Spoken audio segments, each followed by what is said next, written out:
Hi friends, எல்லோரும் எப்படி இருக்கீங்க? என் வீட்டு சமையலுங்க ஜீவா பேசுகிறேன். இன்றைக்கி நான் என்ன செய்ய போகிறேன்னா, கீரை எடுத்திருக்கேன். கீரையை க்ளீன் பண்ணி வச்சுருக்கேன். கீரையில் என்ன குழம்பான்னு யோசிக்கிறீங்களா? கொஜ்ஜு கீரை. இது வந்து களிக்கு, சாப்பாட்டுக்கு, இட்லி தோசைக்கெல்லாம் நல்லாயிருக்கும். டேஸ்டியாக சூப்பராக இருக்கும். இதுக்கு தேவையான பொருள் ரொம்ப கம்மி தான். பாருங்கள், துவரம்பருப்பு, பூண்டு, தக்காளி, கருவேப்பிலை, பச்சரிசி, சீரகம், காஞ்ச மிளகாய், புளி. இவ்வளோதான். ரொம்ப ஈஸியாக செய்யலாம். ஒரு 20 சின்ன வெங்காயத்தை உரிச்சு வச்சுக்கோங்க. வெங்காயம் எப்படி செய்யலாம் வீடியோக்குள்ளே போகலாம். ஊற வச்சு நம்ம அரைக்க போகிறோம். அதுக்கு வந்து பாருங்கள், கருவேப்பிலை ஒரு 3 கொத்து கருவேப்பிலை. இந்த டம்ளரில் தான் நான் துவரம் பருப்பு எடுத்திருக்கேன், பாதி.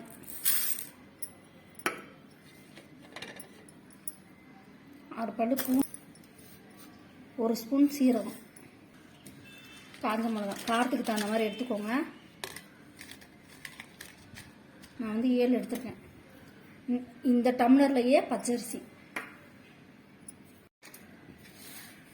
நம்ம எந்த அளவுக்கு துவரம் பருப்பு எடுத்தோமோ அந்த அளவுக்கு பச்சரிசி அதையும் சேர்த்துக்கலாம். இதை வந்து 2 தக்காளி சேர்த்து அரைக்கணும். புளியை வந்து நம்ம கரைச்சி வச்சுக்கணும். நம்ம சின்ன வெங்காயம் ஒரு 20 சின்ன வெங்காயம் உரிச்சு வச்சுக்கலாம். அந்த நேரத்தில் நல்லா ஊறிடும். ஊறினோடனே நம்ம செய்ய ஆரம்பிக்கலாம். பாருங்கள், நான் தண்ணியில் ஊற வச்சுருக்கேன். இதை நல்லா ஊறட்டும். நம்ம அது வரைக்கும் சின்ன வெங்காயம் உரிச்சுக்கலாம். ஃப்ரெண்ட்ஸ் பாருங்கள், 20 சின்ன வெங்காயம் அதை உரித்து நான் தட்டி வச்சுருக்கேன். இதுவும் நல்லா ஊறிடுச்சு. இப்போ இதை மிக்சியில் எடுத்து போட்டுக்கலாம். தண்ணியோடையே சேர்த்துக்கோங்க.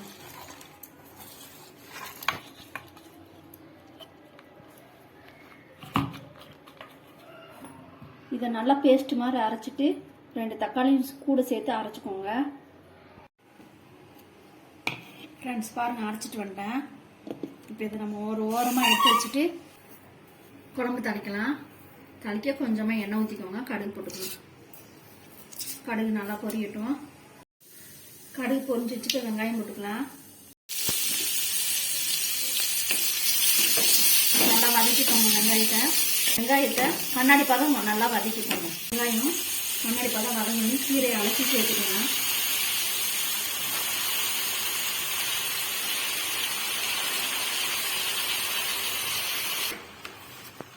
கீரையை நல்லா வதக்கி விடுங்க வெங்காயத்தோட.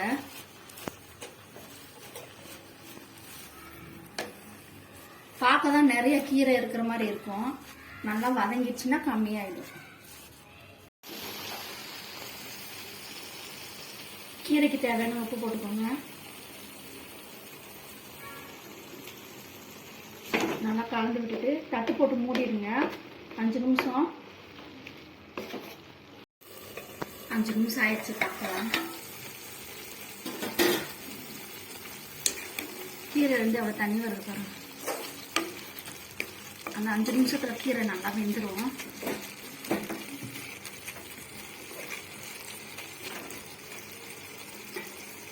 இப்போ வந்து நம்ம அரைச்சோம் இல்லையா, அதை சேர்த்துக்கலாம்.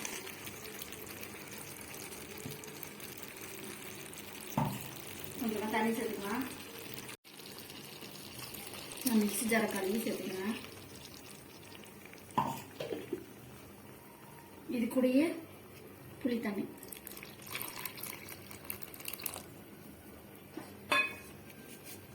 எல்லாத்தையும் நல்லா கலந்துக்கலாம்.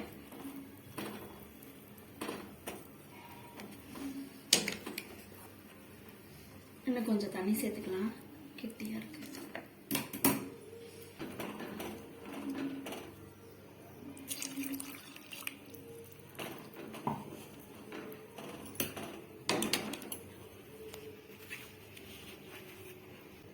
இந்த கொஜ்ஜு கீரை வந்து இட்லி தோசை சாப்பாட்டுக்கெல்லாம் சூப்பராக இருக்கும். களிக்கு ரொம்ப நல்லா இருக்கும். தொட்டுக்கு எதுவுமே தேவையில்லை. இந்த கீரையை தொட்டே சாப்பிடலாம். நம்ம கீரையை தொட்டுக்கிட்டே நம்ம சாப்பிட்டுடலாம். நல்லா இருக்கும். உப்பு காரம் எல்லாம் இருக்கான்னு பார்த்துக்கோங்க.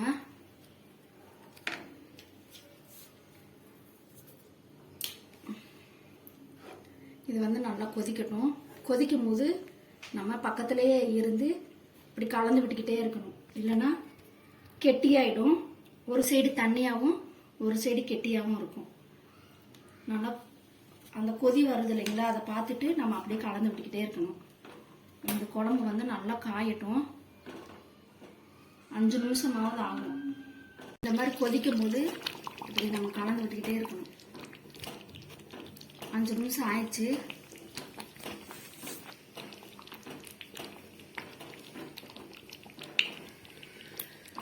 அடுப்பு கம்மி பண்ணி ஒரு 2 நிமிஷம் அப்படியே விடுங்க. இப்படி கலந்துக்கிட்டே இருக்கணும். 2 நிமிஷம் அடுப்பை கம்மி பண்ணிக்கணும். ஆயிடுச்சு. அடுப்பு ஆஃப் பண்ணிக்கலாம். அப்படியே கலந்துட்டு காரம் சாரமாக சூப்பராக இருக்கும் ஃப்ரெண்ட்ஸ். இது பழசெல்லாம் நீங்கள் சாப்பிட்டீங்கன்னா விடவே மாட்டீங்க. கொஜ்ஜு கீரை ரெடி. சூடாக சாதத்தில் சாப்பிட்டா அப்படி இருக்கும் ஃப்ரெண்ட்ஸ். சூடான சாதத்தில் சாப்பிடுவோம்.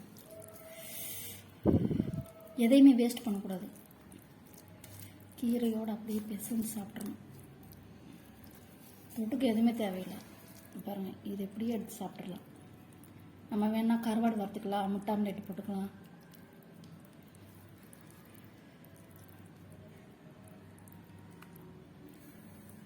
செம்ம டேஸ்டியாக சூப்பராக இருக்குது.